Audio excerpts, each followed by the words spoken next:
Hello बच्चों, let's read the question. Identify the correct sequence of organ region in the organization of human ear as an auditory magno organ. Option A pinna, cochlea, tympanic membrane, canal, malleus, stapes, incus, auditory nerves. Option B pinna, tympanic membrane, auditory canals, incus, malleus, stapes, cochlea and auditory nerves. Option C pinna, malleus, incus, stapes, auditory canals, tympanic membrane, cochlea and auditory nerves. And option D is pinna, auditory canal, tympanic membrane, malleus, incus, stapes, cochlea and auditory nerves. Question ये कह रहा है कि एक sequence है किसका, mechano receptors का, एक रीजन्स में जो यानी बोल सकते हैं कि हियरिंग का, कि वो कैसे क्या कर सकता है, कैसे सुनाता है, कैसे हम लोगों को क्या करता है, एक हियरिंग चलता है. तो सबसे पहले इस क्वेश्चन को समझने के लिए हम लोग को एक समझना होगा मैकेनिज्म ऑफ हियरिंग. तो इसका जो की कॉन्सेप्ट होगा, की concept is mechanism of hearing. Mechanism of hearing, इसका की कॉन्सेप्ट है mechanism of hearing. Hearing mechanism होता है. तो सबसे पहला इसके जो है साउंड वेव्स क्या होते हैं, साउंड वेव्स को रिसीव करता है कौन, ईयर पिन. और साउंड वेव्स का जो फ्रीक्वेंसी होना चाहिए वो 20,000 हर्ट्ज होना चाहिए. 20,000 हर्ट्ज क्या करेगा, साउंड वेव्स हर्ट्ज से साउंड वेव्स कौन रिसीव करेगा, एक्सटर्नल ईयर. एक्सटर्नल ईयर के पास जाएगा और एक्सटर्नल ईयर से साउंड वेव्स चला जाएगा हमारा ईयर ड्रम के अंदर, ईयर ड्रम में.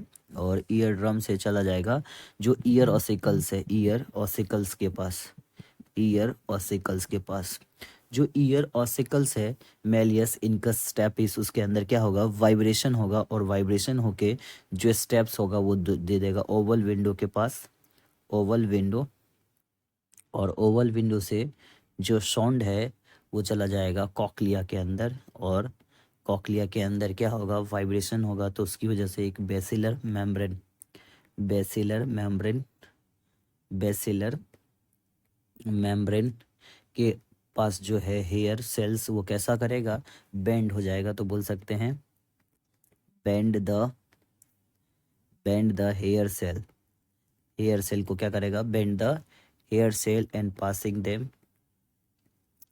Passing them against the tectorial membrane, passing them against tectorial membrane, against tectorial membrane. ये tectorial membrane में पास कर देगा, passing them against the tectorial membrane. अगर बात करें फिर ये जो है कहाँ चला जाएगा, ऑडिटरी नर्व फाइबर के थ्रू ऑडिटरी नर्व्स में चला जाएगा. तो बोल सकते हैं ये जो फाइनली जो सिग्नल्स चला जाएगा कहाँ पे, ऑडिटरी नर्व्स. अब ऑडिटिव नर्व्स क्या चला जाएगा, कहाँ लेके, एक सिग्नल लेके चला जाएगा हमारे ब्रेन के सेरेब्रल कॉर्टेक्स में या ऑडिटरी कॉर्टेक्स एरिया, जहाँ पे साउंड एनालाइज और रिकॉग्नाइज्ड होगा. तो चला जाएगा हमारा auditory area, auditory cortex area, auditory cortex area में चला जाएगा. और जहाँ पे साउंड क्या करेगा, एनालाइज होगा. बोल सकते हैं साउंड कैसा होगा, साउंड एनालाइज होगा. साउंड क्या होगा, एनालाइज होके, analyse and recognised. Sound analyse और कैसा होगा, रिकॉग्नाइज्ड हो जाएगा. तो जो हमारा ये चीज़ है, तो सबसे पहला साउंड जाएगा एक्सटर्नल ईयर, फिर eardrum, ear ossicles, malleus, incus, stapes, oval window से जुड़ा रहेगा, फिर कॉक्लिया, फिर वेसिलर मेम्ब्रेन में जो हेयर पार्टिकल्स उसको प्रेस करके टेक्टोरियल मेम्ब्रेन के कारण ऑडिटरी नर्व्स में होगा, एक सिग्नल जनरेट हो जाएगा. सिग्नल हमारे सेरेब्रल कॉर्टेक्स के ऑडिटरी एरिया में जाके इसको एनालाइज कर लेगा. सो जो हमारा फाइनल आंसर होगा, and the final answer of this question is option number D. Option number D देखते हैं. ऑप्शन डी में ये सबसे पहले ये क्या चला जाएगा, पिना के पास जाएगा, पिना से ऑडिटरी कैनाल्स, और ऑडिटरी कैनाल से ये जो होता है tympanic membrane, malleus, incus, stapes के थ्रू कॉक्लिया और auditory nerves. So our final answer is option number D. Hope you understood it well. Best of luck.